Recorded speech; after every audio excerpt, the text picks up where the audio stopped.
Obucaafu obuyitiridde wano mu katale k'Emmengo mu kitundu ky'e Kakeeka.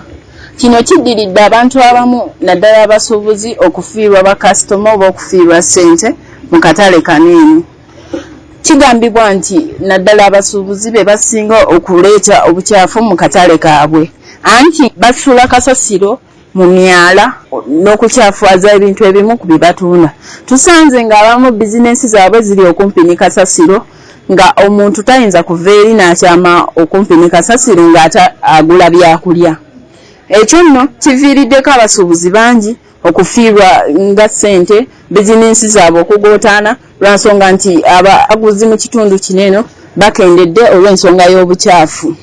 N'abamu twesanze nga tebatyasobola na kusasula ssente za musolo mu katale kano ate ng'abalala bagamba nti bawaayo ssente zaabwe mpitirivu okuyoola kasasiro naye ate nga kasasiro balwawo muyoola mu kitundu kino eno. Kino kiddiriddeko bangi abamu ku bo olekulira ekitundu kino eno banoonyeeko we bakolera ewalala. Kigambibwa nti enkuba weetonnya ate kiba bubi nnyo mu katale sayidi eno lwansonga nti emyala gyonna gikulukusa kasasiro ne bijja byonna ne byetuuma mu kitundu kino eno wano nga n'omuguzi oba omusuubuzi talina waayita naddala ku lunaku lwa bbalaza.